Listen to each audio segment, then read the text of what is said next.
What we're about to share today, one of the most touching courtroom moments you'll ever hear. A story that proves justice isn't always about punishment. Sometimes, it's about understanding. It began on an ordinary morning, in a quiet courtroom filled with routine cases, traffic tickets, fines, small disputes. But then, a frail 72-year-old woman named Margaret Turner walked in. Her steps were slow, her posture careful, her hands clutching a worn purse that seemed heavier than it should be. No one expected anything unusual, just another hearing about unpaid parking fines. But what unfolded next would move every person in that room, including the judge, to tears. Before we begin, make sure you subscribe to Sweet Justice and turn on the bell icon, because stories like this remind us that compassion can change lives in ways punishment never could. The judge, a calm man with a thoughtful gaze, glanced down at the case file. "Mrs. Turner," he said gently, "you've been cited for 3 unpaid parking tickets totaling $220. Do you understand these charges?" "Yes, Your Honor," she replied softly, her voice trembling just enough to show her nerves. He looked up. "Then can you tell the court why you've ignored the notices for more than 2 months?" Margaret hesitated. The room was still. Even the ticking clock seemed to pause for her answer. "I didn't ignore them, sir," she said finally. "I just didn't have a choice." The judge raised an eyebrow. "No choice. Could you explain that, please?" Her frail hands tightened around her purse. "Because, Your Honor, the money I had wasn't enough for both the fines and my grandson's medicine." And in that moment, before anyone could say another word, the courtroom, that once felt cold and procedural, suddenly became a place where humanity stepped forward, because what Mrs. Turner revealed next would change everything. The courtroom remained silent for several long seconds after Mrs. Turner's words. Even the sound of papers shuffling came to a stop. The judge studied her face carefully, the wrinkles that told decades of quiet endurance, the thin line of her lips trembling as if holding back a flood of emotion. "Your grandson's medicine," the judge repeated gently. "Tell me more about that." Margaret nodded slowly. "Yes, Your Honor. His name is Eli. He's 8 years old. He was born with a rare heart condition. The doctors said he might not make it past his 5th birthday." Her voice broke for the first time, and she took a deep breath before continuing. "But he's a fighter. Every month, he needs treatment, medication that helps keep his heart steady. It's expensive. Too expensive. My daughter passed away 2 years ago, and his father," she paused, eyes lowering, "he left not long after. So, it's just been me and Eli." The judge listened intently. His pen, poised over the notepad, didn't move. "So, when the first ticket came," she continued softly, "I thought I could pay it later. I had to choose between paying the fine and buying Eli's medicine. I chose the medicine. Then another ticket came, and another. Before I knew it, I was being summoned here." From the corner of the courtroom, a young clerk whispered, "She's 72, and taking care of an 8-year-old, alone." Margaret heard the whisper but didn't respond. Her eyes glistened. "I didn't come here to make excuses," she said. "I came here because I respect the law. I just wanted to explain why I couldn't follow it this time." The judge's expression softened. He leaned back in his chair, hands clasped in thought. "Mrs. Turner, did you reach out to anyone for help? Family? Friends? Social services?" "I tried," she said, "but every door I knocked on, it was always the same answer. 'We'll get back to you.' No one ever did." The bailiff, a broad-shouldered man who'd seen countless defendants, shifted awkwardly. He looked down, almost ashamed. The judge spoke again, his tone calm but heavy with concern. "And Eli, how is he now?" Margaret smiled faintly, though tears lined her eyes. "He's at school today. His teacher said he's good at drawing. He made me a picture this morning of us standing in front of a house with a big sun." She reached into her purse with trembling fingers and pulled out a small, crumpled paper. "He told me, Grandma, don't be sad. The sun always comes back." The courtroom grew utterly still. The drawing trembled slightly in her hands as she held it up. Crayon lines, bright yellow sun, two stick figures holding hands. The judge swallowed hard, trying to maintain composure. "That's very beautiful," he said quietly. "Thank you," she whispered. "He's the reason I keep going. I don't need pity, Your Honor. I just need people to understand. Sometimes, doing the right thing doesn't look right on paper." There was a long silence. Even the ticking of the courtroom clock seemed distant. Finally, the judge cleared his throat. "Mrs. Turner, the law requires payment for those fines.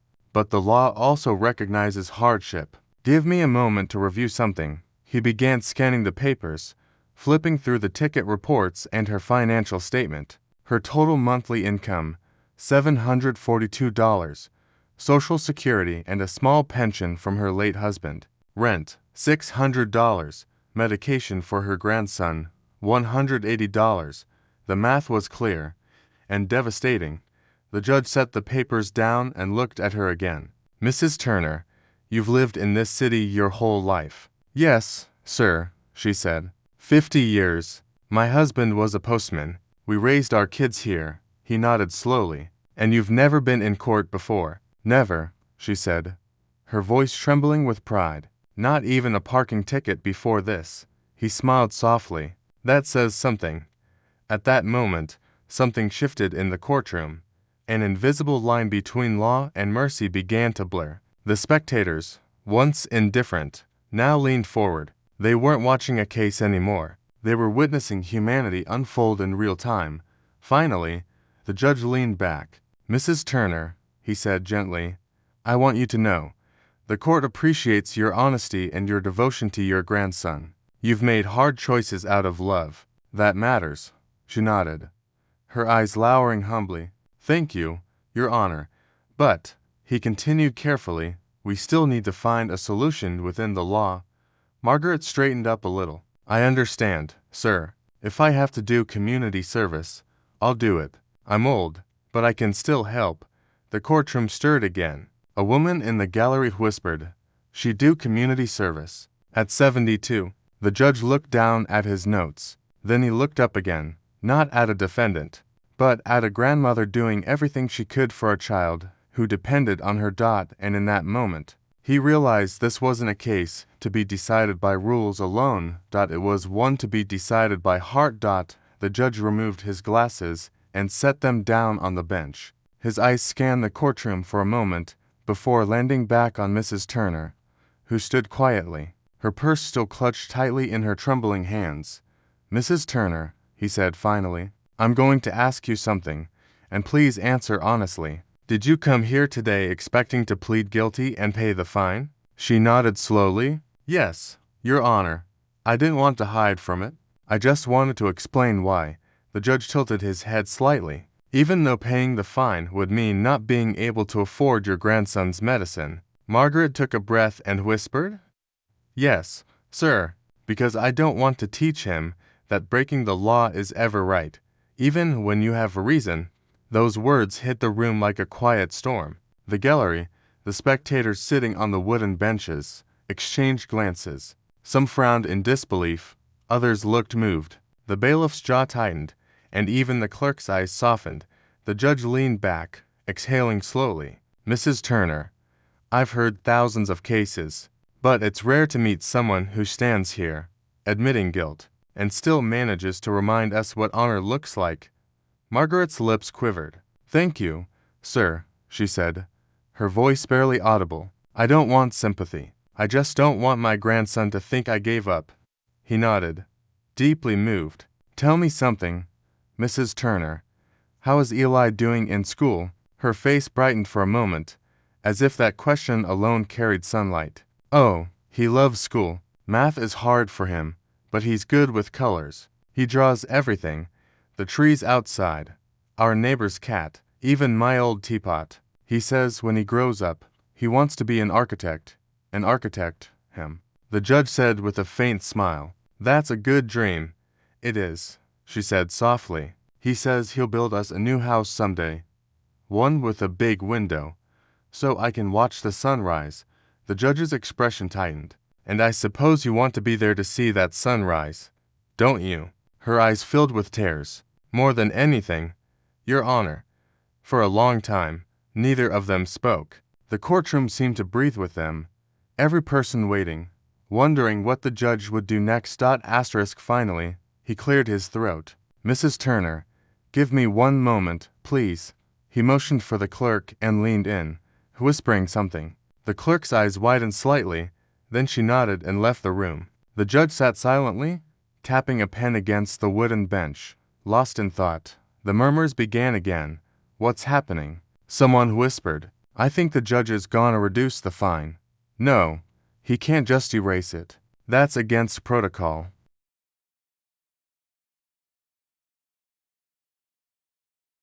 A minute later, the clerk returned, holding a small folder. She handed it to the judge, who flipped through a few papers and then looked back up. Mrs. Turner, he said carefully, I've just reviewed the city's discretionary relief policy. There's a clause here for cases of extreme financial hardship, but to qualify, you need to have no history of prior violations, and you meet that requirement.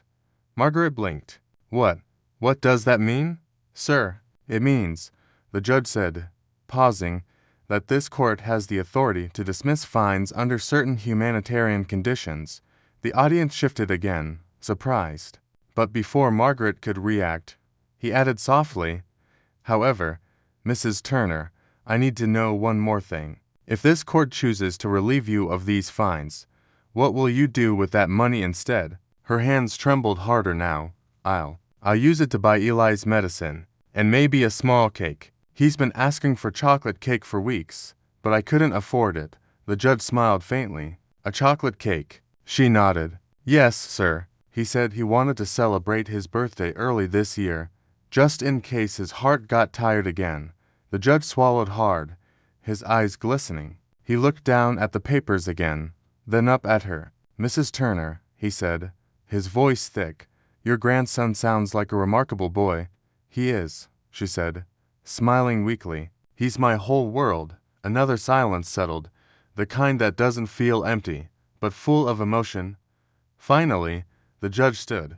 Mrs. Turner, this court has heard your explanation, and I want you to know, you are not invisible. Your struggle, your love, and your honesty matter. I will take a short recess before announcing my decision.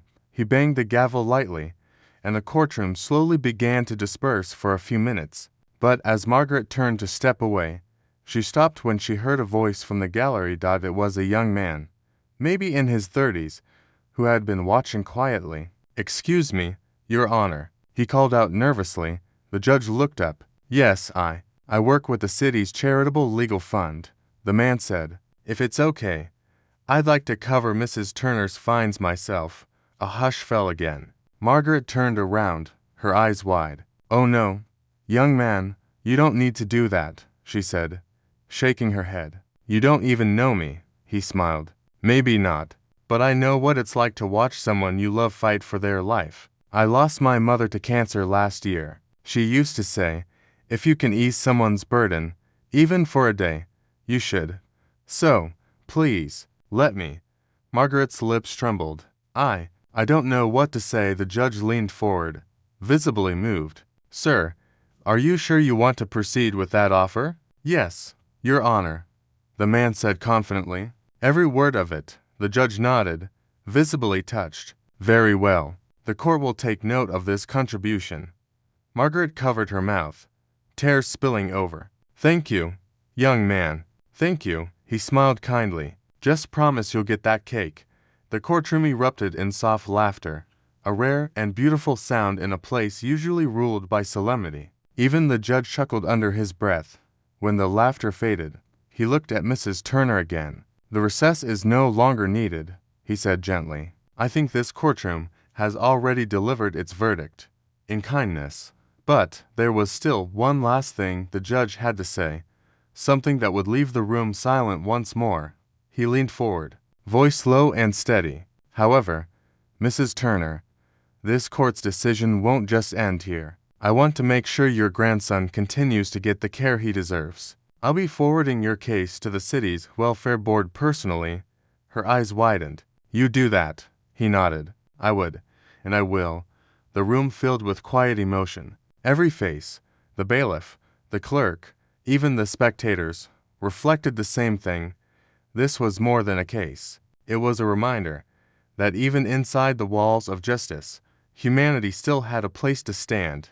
The judge remained seated as the courtroom slowly settled back into silence. The young man who offered to pay the fines sat quietly, his head slightly bowed, while Mrs. Turner dabbed at her eyes with a handkerchief so delicate it looked older than her dot. The judge sighed softly and looked toward her once more. "Mrs. Turner," he began, "this court doesn't see many cases that remind us why the law exists in the first place. It's not meant to break people, it's meant to guide them, to protect them. And today, I believe it's our duty to protect you." She looked up, tears shining. I don't understand, Your Honor," he smiled gently. "You will." He reached for his pen, signed a few papers, and then spoke with quiet conviction. "In light of your honesty, your circumstances, and your devotion to your grandson, this court hereby dismisses all charges and fines against you." Mrs. Turner. A wave of relief washed over the room. A few people clapped softly before catching themselves. Margaret froze where she stood, unsure if she had heard him correctly. "Dismissed?" she whispered. The judge nodded. "Yes, ma'am. The fines are waived in full. The young gentleman's generosity will be redirected toward assisting other families in need, if he agrees." The man smiled proudly. "Gladly, Your Honor." "Then it's settled," the judge said, setting down his pen. "Mrs. Turner, you leave this courtroom today without debt or penalty." She covered her mouth, overcome by emotion. "Oh, thank you, Your Honor. Thank you so much." He smiled warmly. "You don't need to thank me, ma'am. You thanked this court the moment you chose love over convenience. That's not something we punish. That's something we honor." A deep hush filled the room again, but this time it was peaceful, not heavy. The kind of quiet that comes when people witness something good happening in real time. The judge leaned forward, his tone softer. "May I ask one more question, Mrs. Turner?" "Of course, sir. When you first received those tickets, why didn't you come to the court earlier to explain?" She smiled faintly, her eyes still wet. "Because I was embarrassed, Your Honor. I didn't want anyone to think I was asking for pity. I just thought, if I stayed quiet, maybe I could fix it on my own." The judge nodded slowly. "Mrs. Turner, the world has enough people who stay silent out of shame. I want you to promise me something." "Yes, sir. If life ever becomes too heavy again, promise you'll ask for help, not as a burden, but as a human being who deserves compassion." Her lips quivered. "I promise, Your Honor." He gave her a reassuring nod. "Good. Then I consider today a victory, not for the law, but for the people it's supposed to serve." At that moment, the bailiff, a large man who had been stone-faced the entire hearing, cleared his throat. He stepped forward hesitantly. "Your Honor, if I may." The judge glanced at him curiously. "Go ahead." The bailiff removed his cap, revealing thinning hair and eyes that looked unexpectedly gentle. "My wife and I, we bake on weekends for the community center. We host dinners sometimes for the kids and seniors in the neighborhood. If Mrs. Turner doesn't mind, I'd like to bring her and her grandson one night. They'd be our guests." Gasps and smiles spread through the room. Margaret looked shocked, then deeply touched. "That's very kind of you, sir. I'd love that. Eli would too." The bailiff nodded, his face softening with a proud, almost fatherly look. The judge smiled at the scene unfolding before him. "It seems, Mrs. Turner, that your grandson has managed to teach all of us something today. That kindness spreads faster than punishment ever could."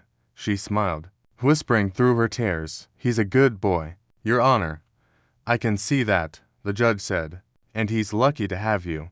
The gavel came down softly. Case dismissed, but nobody moved. No one wanted to break the warmth that filled the courtroom. For once, a verdict didn't just end a case, it healed something deeper. Mrs. Turner approached the bench slowly, holding out the little crayon drawing she had shown earlier. "Your Honor," she said, her hands trembling, "Eli made this for me, but I think it belongs to you now." The judge hesitated before accepting it. The picture was simple: a bright yellow sun, a small house, and to smiling stick figures holding hands. He looked at it for a long moment, his throat tightening. "Thank you, Mrs. Turner," he said softly. "I'll keep this in my office, as a reminder that behind every case, there's a story worth hearing." She smiled, nodded respectfully, and turned to leave. But before she could take her first step toward the door, the spectators in the gallery began to applaud. It started as a slow, hesitant clap from one corner, then another joined, then another, until the entire courtroom filled with the sound of appreciation.